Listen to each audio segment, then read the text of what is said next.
Dodore Meloni non si arrende, anzi più battagliero che mai. Beh, certo, come faccio a non essere battagliero quando ci è negato anche il diritto di esprimerci? Un diritto universale che tutti i popoli hanno,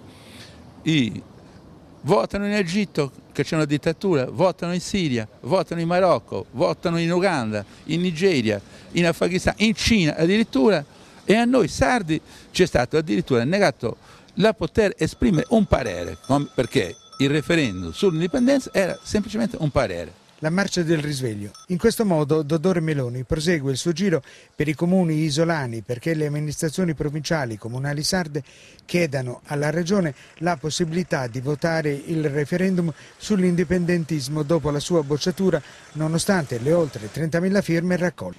La richiesta di Dodore Meloni oggi al sindaco di Siliqua.